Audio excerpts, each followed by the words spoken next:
Assalamualaikum warahmatullahi wabarakatuh. Adanya kami di sini akan melakukan presentasi, bukan promosi, karena kita bukan calon bupati. Oke, karena ada pepatah mengatakan tak kenal maka tak sayang, walaupun dah kenal belum tentu sayang. Perkenalkan terlebih dahulu, saya Dimas Andi Zaki Saputra dengan 3 NIM digit terakhir 284.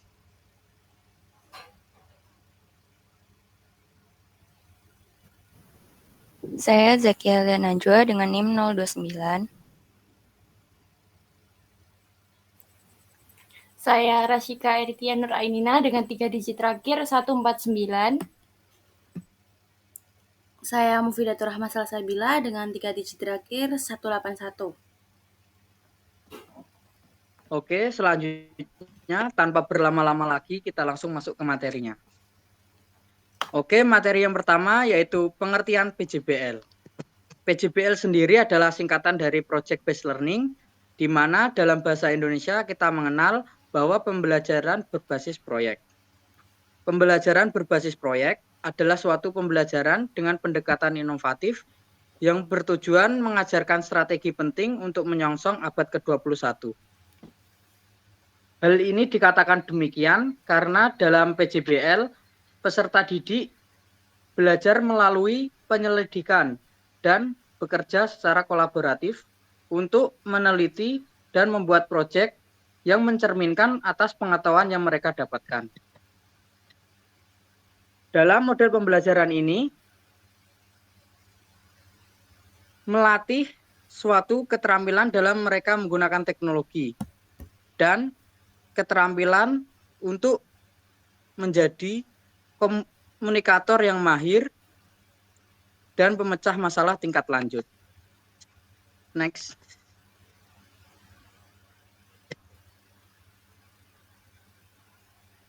Yang kedua yaitu tujuan PJBL.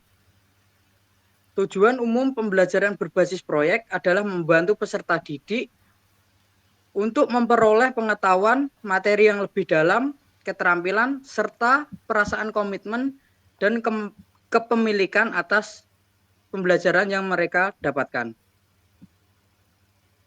Menurut Ratu Naman, dampak model pembelajaran ini meliputi 4 aspek. Yang pertama yaitu penguasaan materi yang mereka dapatkan.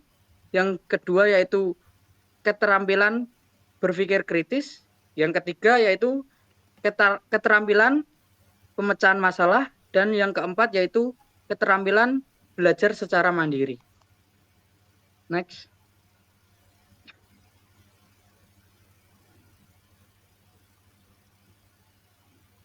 Berikut adalah karakteristik PJBL.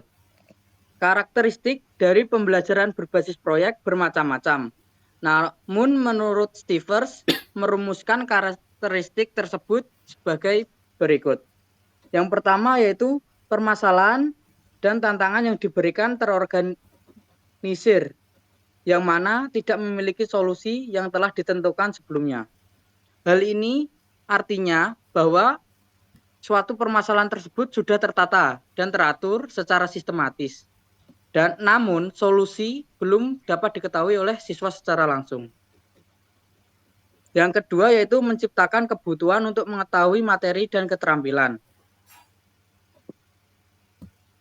Yang ketiga, peserta didik merancang proses menemukan solusi. Jadi solusi itu merupakan hasil pemikiran dari siswanya. Yang keempat yaitu memerlukan pemikiran yang kritis, kolaborasi pemecahan masalah, dan berbagai bentuk jenis komunikasi. Nah, dari sini kita tahu bahwa dalam PJBL menuntut kita untuk saling bekerja sama terhadap teman. Next.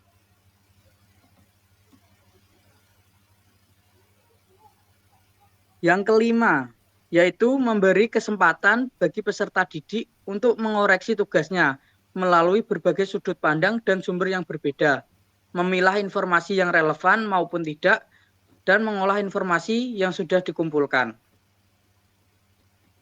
Yang keenam yaitu peserta didik belajar untuk bekerja mandiri dan bertanggung jawab ketika diminta membuat pilihan. Yang ketujuh yaitu peserta didik melakukan refleksi mengenai apa yang telah dilakukan. Dan yang kedelapan yaitu produk akhir tidak harus berupa material dan kualitasnya dievaluasi oleh gurunya. Yang ke-9 yaitu suasana kelas yang mentolerir kesalahan dan perubahan. Yang ke-10 yaitu guru mengambil peran sebagai fasilitator daripada sebagai pemimpin di kelas.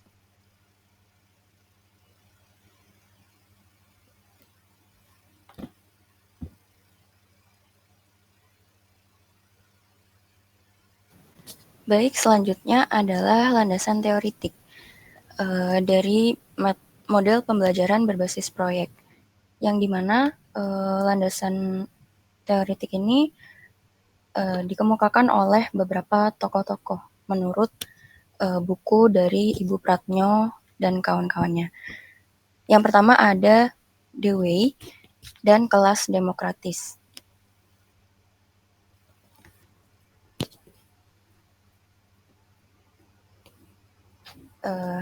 Dewey ini menggagas konsep learning by doing, yang mana sekaligus menjadi awal mula dari metode berbasis proyek tersebut.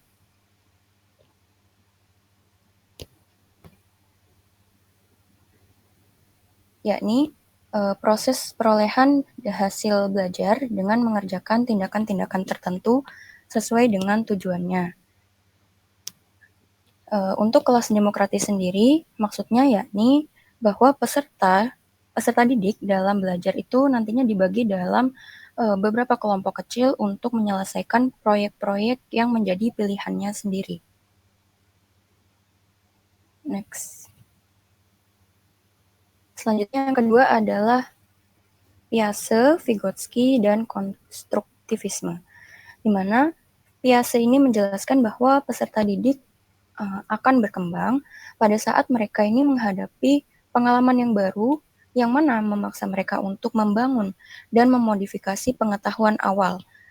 Kemudian Vygotsky menyatakan bahwa perkembangan intelektual individu berhadapan dengan pengalaman baru dan menantang, lalu berusaha untuk memecahkan masalah yang dimunculkan oleh pengalaman tersebut.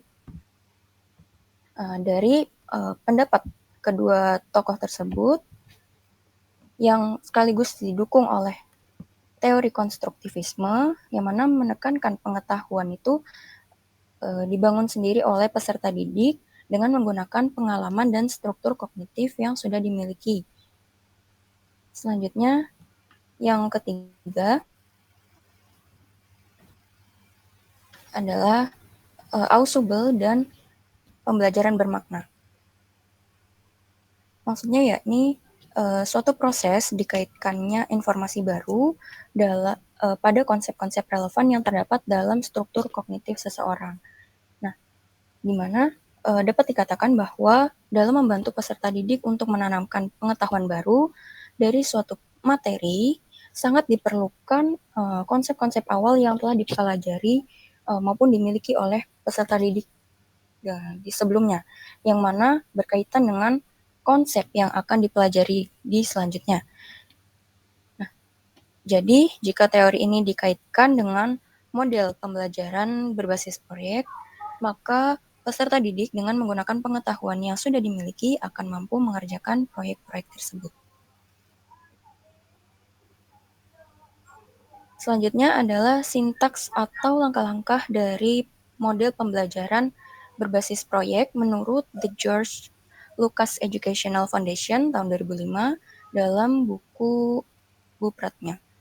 Yang pertama, sintaksnya yakni memulai dengan pertanyaan mendasar, yakni dengan memulai pelajaran dengan beberapa pertanyaan yang menyangkut materi yang akan dipelajari, di mana aktivitas guru di situ adalah menyampaikan topik dan mengajukan pertanyaan bagaimana memecahkan masalah tersebut. Selanjutnya yang kedua adalah mendesain perencanaan proyek. Mendesain ini maksudnya adalah mendesain perencanaan proyek maksudnya adalah nantinya perencanaan proyek ini dilakukan secara kolaboratif antara guru dengan peserta didik, sehingga peserta didik ini diharapkan akan merasa memiliki proyek tersebut yang akan dilakukan. Perencanaan dari proyek tersebut dapat berisi aturan pelaksanaan, pemilihan kegiatan, serta mengetahui alat dan bahan yang akan digunakan untuk menyelesaikan proyek tersebut. Di mana aktivitas gurunya yakni memastikan setiap peserta didik dalam kelompok memilih dan mengetahui prosedur pembuatan proyek yang akan dihasilkan. Yang ketiga adalah menyusun jadwal, di mana guru dan peserta didik ini nantinya menyusun jadwal kegiatan untuk proyek yang akan dilakukan tersebut secara kolaboratif dengan membuat kesepakatan tentang jadwal pembuatan proyek tersebut berkaitan dengan tahapan-tahapan dan pengumpulannya. Selanjutnya yang keempat adalah memonitor keaktifan peserta didik dengan kemajuan proyek. Di sini guru akan memantau keaktifan peserta didik selama melaksanakan proyek, serta memantau realisasi perkembangan dan membimbing jika mengalami kesulitan dalam mengerjakan proyek tersebut. Selanjutnya yang kelima adalah menguji hasil. Di sini guru berdiskusi tentang prototipe dari proyek yang dihasilkan atau akan dilaksanakan oleh peserta didik, serta memantau keterlibatan dari peserta didik tersebut, kemudian juga mengukur capaian standar yang telah dicapai oleh peserta didik. Dan yang terakhir adalah mengevaluasi pengalaman belajar, di mana proses refleksi ini dilakukan baik secara individu maupun kelompok. Nantinya peserta didik diminta untuk mengungkapkan perasaan dan pengalamannya selama menyelesaikan proyek tersebut. Aktivitas guru dalam langkah ini yakni dengan membimbing proses pemaparan proyek, menanggapi hasil. Selanjutnya, guru dan peserta didik dapat merefleksi atau membuat kesimpulan.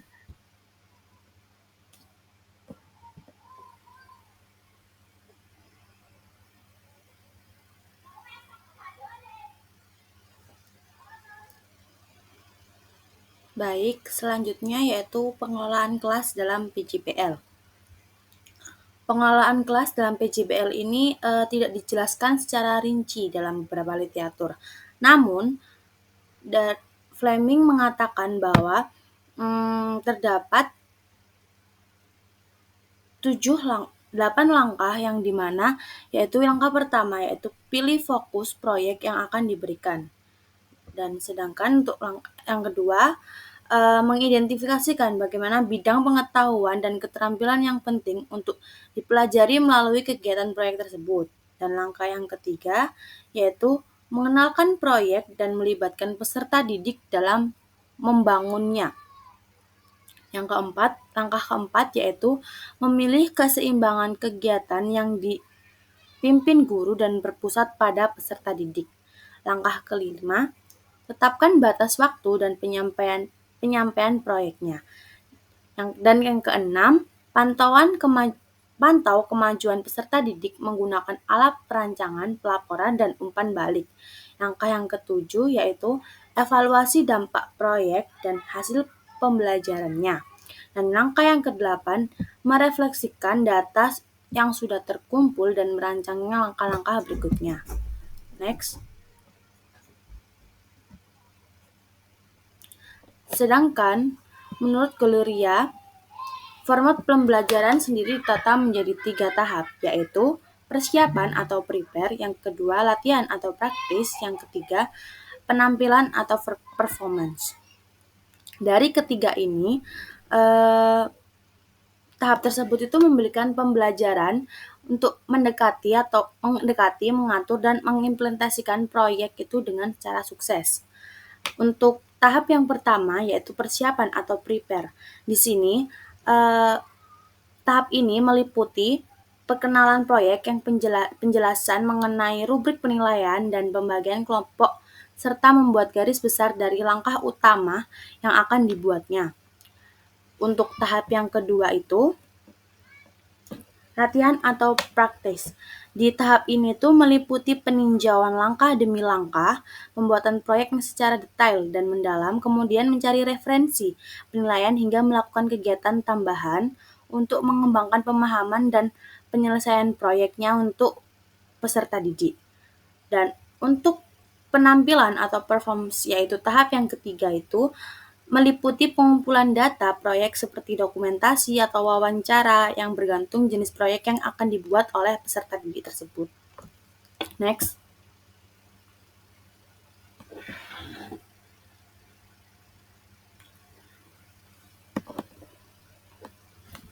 Yang selanjutnya yaitu peran guru dalam peserta didik dalam pembelajaran berbasis proyek, yaitu yang pertama, peran guru.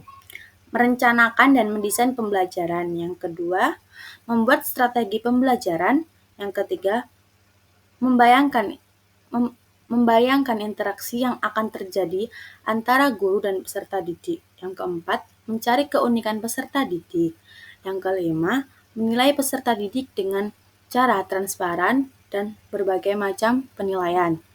Yang keenam, membuat portofolio pekerjaan peserta didik. Sedangkan peran peserta didik yaitu menggunakan kemampuan bertanyanya dan berpikir. Yang kedua, melakukan riset sederhana. Untuk yang ketiga, mempelajari ide dan konsep baru. Yang keempat, belajar mengatur waktu dengan baik. Yang kelima, melakukan kegiatan belajar sendiri atau bersama atau kelompok. Yang keenam, mengaplikasikan hasil belajarnya itu lewat tindakan secara langsung. Dan yang keenam, melakukan interaksi sosial, yaitu bisa melalui wawancara, survei, atau observasi ke berbagai tempat. Next, selanjutnya.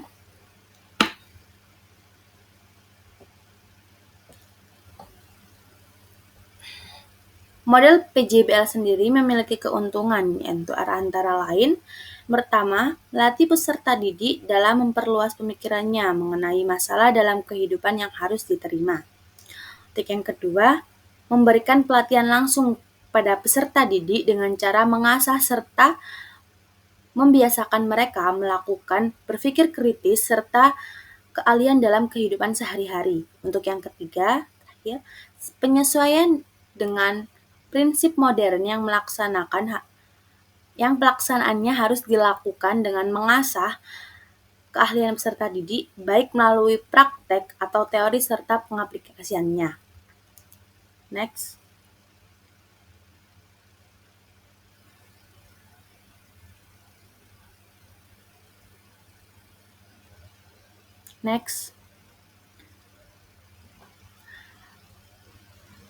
Adapun kelemahan dari PJBL sendiri, yaitu yang pertama, sikap aktif peserta didik itu dapat menimbulkan situasi kelas yang kurang kondusif. Oleh karena itu, memberikan peluang beberapa menit diperlukan untuk membebaskan peserta didik itu berdiskusi. Jika dirasa waktu diskusi mereka sudah cukup, maka proses dapat dilakukan dengan tenang. Untuk yang kedua, penerapan alokasi waktu untuk peserta didik telah diterapkan, namun membuat situasi pengajaran tidak kondusif, maka pendidik berhak memberikan waktu tambahan secara bergantian pada tiap kelompok.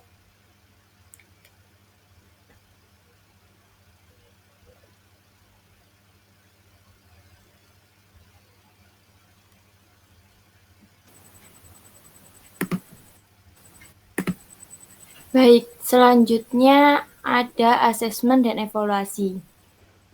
Asesmen pembelajaran berbasis proyek ini merupakan kegiatan penilaian terhadap suatu tugas yang harus diselesaikan dalam periode atau waktu tertentu.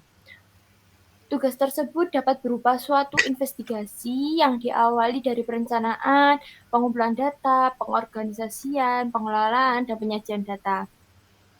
Penilaian proyek ini dapat digunakan untuk mengetahui pemahaman, kemampuan pengaplikasian, kemampuan penyelidikan, dan kemampuan menginformasikan peserta didik pada mata pelajaran atau muatan pelajaran tertentu secara jelas.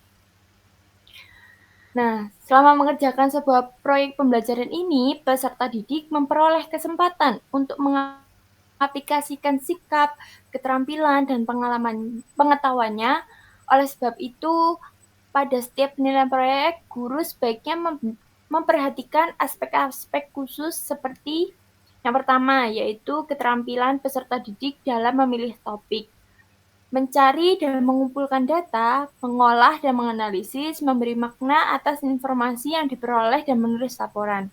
Selanjutnya yaitu relevansi atau kesesuaian materi pembelajaran dengan pengembangan sikap, keterampilan, dan pengetahuan yang dibutuhkan oleh peserta didik.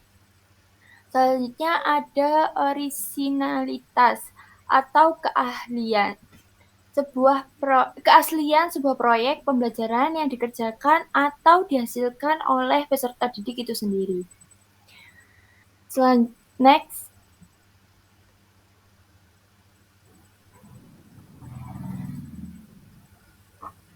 Nah, penilaian proyek ini dilakukan mulai dari perencanaan, proses pengerjaan, sampai dengan akhir proyek. Penilaian proyek meliputi penilaian kemampuan peserta didik membuat produk-produk teknologi dan seni seperti makanan, pakaian, hasil seni patung, lukisan, gambar, barang-barang dari kayu, keramik, plastik, atau logam. Nah, pengembangan produk tersebut meliputi 3 tahap dan setiap tahap perlu diadakan penilaian. Yang pertama yaitu ada tahap persiapan, yaitu meliputi penilaian kemampuan peserta didik dan merencanakan, menggali, dan mengembangkan gagasan dan mendesain produk. Selanjutnya ada tahapan pembuatan produk atau proses. Di sini, guru menilai kemampuan peserta didik dalam menyeleksi dan menggunakan bahan, alat, dan teknik. Yang terakhir ada tahap penilaian produk. Di sini itu yang terakhir yaitu penilaian produk yang dihasilkan peserta didik sesuai kriteria yang ditetapkan. Next.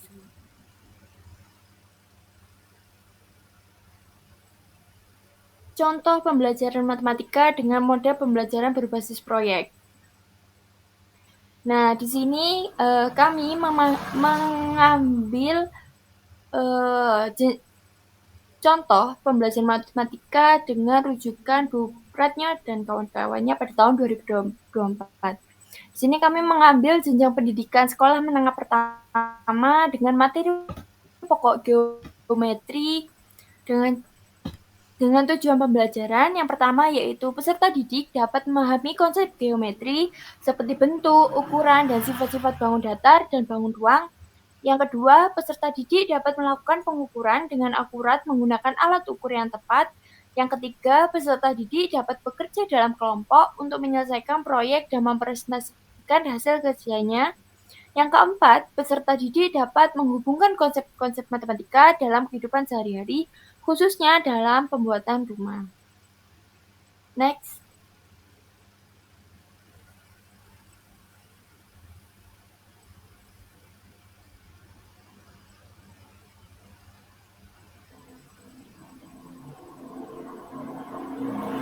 Nah, di kegiatan pembelajaran ini terdapat 5 langkah. Yang pertama yaitu ada pendahuluan. Di sini pendahuluan yaitu guru memberikan pengantar tentang proyek yang akan dikerjakan, yaitu membangun miniatur rumah menggunakan bahan-bahan yang sederhana, semisal kertas, kardus, atau stik es krim. Selanjutnya, guru mengaitkan pembelajaran geometri dengan kehidupan nyata, seperti bagaimana arsitektur rumah memanfaatkan bangun ruang, bangun datar, dan sebagainya. Selanjutnya, siswa dibagi ke dalam kelompok-kelompok kecil yang berisi 4 hingga 5 siswa per kelompoknya. Langkah kedua yaitu perencanaan proyek. Di sini, siswa diajak untuk merencanakan miniatur rumah mereka dengan memperhatikan bentuk, ukuran, serta ukuran ruangan dan bangun yang akan mereka buat. Di sini juga siswa menghitung luas dan keliling berbagai bangun datar yang akan digunakan, semisal luas lantai rumah dan keliling atap. Siswa juga melakukan pengukuran dengan menggunakan alat-alat ukur seperti penggaris atau meteran untuk memastikan akurasi dalam pembuatan miniatur rumah. Yang ketiga yaitu pelaksanaan proyek. Di sini setiap kelompok mulai membangun miniatur rumah mereka dengan menggunakan bahan yang telah disiapkan sebelumnya. Selanjutnya, selama pembuatan, siswa mengukur, menghitung kembali ukuran dan luas bangun-bangun rumah seperti dinding, atap, dan lantai. Di sini, guru memberikan bimbingan dalam hal penguasaan alat ukur dan menghitung volume. Jadi di sini fungsi guru adalah sebagai fasilitator. Next.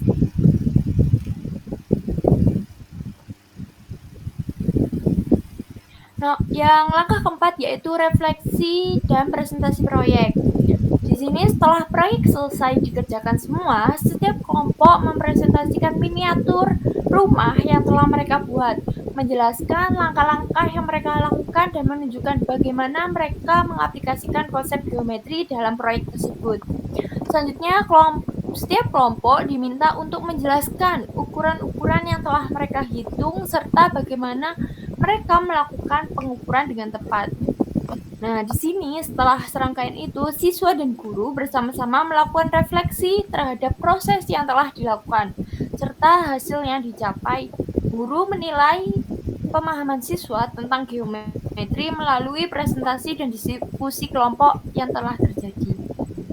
Yang terakhir ada penilaian. Di sini itu keakuratan pengukuran dari perhitungan geometris yang dilakukan oleh kelompok.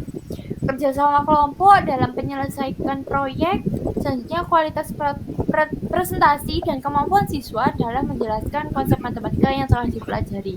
Dan yang terakhir yaitu kreativitas dalam merancang miniatur yang telah mereka desain atau mereka buat. Next.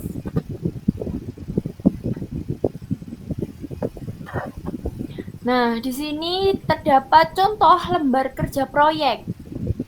Dalam lembar kerja tersebut terdapat tema proyek, yaitu membangun miniatur rumah sederhana dengan mata pelajaran matematika, topiknya geometri dan pengukuran pada kelas 7 fase D.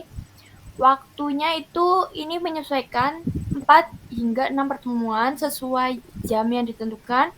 Kemudian tujuan pembelajarannya memahami konsep geometri pada bangun datar dan bangun ruang, menghitung luas keliling dan volume, menggunakan alat ukur dengan tepat, bekerja dalam kelompok untuk merencanakan, melaksanakan, dan mempresentasikan proyek. Kemudian di sini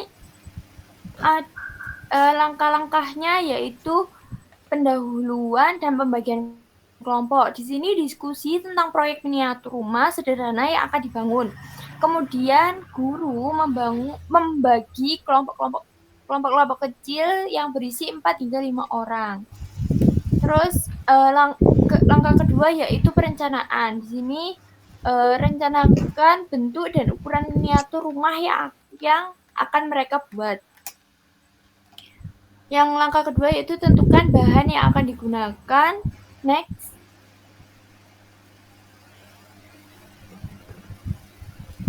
Buat rancangan rumah. Nah, dalam lembar kerja di sini ada perintah yaitu desain miniatur rumah. Di sini terdapat gambar denah lantai rumah, gambar sisi rumah. Kemudian perintah yang kedua yaitu pengukuran dan perhitungan. Di sini menghitung luas dan keliling, menghitung volume apabila menggunakan bangun ruang. Terus yang ketiga yaitu pengukuran dinding dan atap. Next.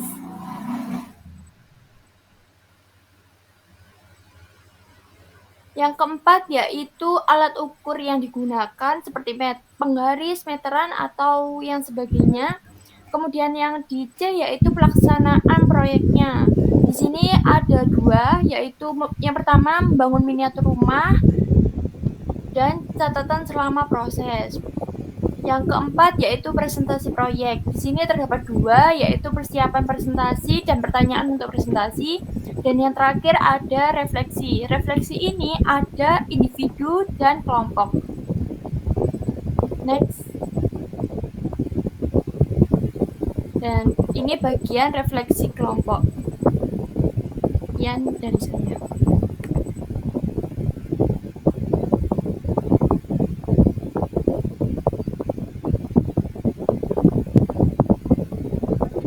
Usai sudah pemaparan materi atau presentasi dari kelompok kami, bila ada pertanyaan, tolong tinggalkan di dalam komentar. Insya Allah kita akan memberikan suatu jawaban, bukan hanya harapan. Oke, izinkan saya untuk mengakhiri presentasi kali ini, karena suatu hal yang dimulai harus diakhiri. Kalau mengakhiri tanpa memulai, itu adalah kisah percintaan teman saya. Akan saya akhiri dengan suatu pantun. Jalan-jalan melihat panda. Jangan lupa bawa God time. Terima kasih atas perhatian Anda, and see you the next time.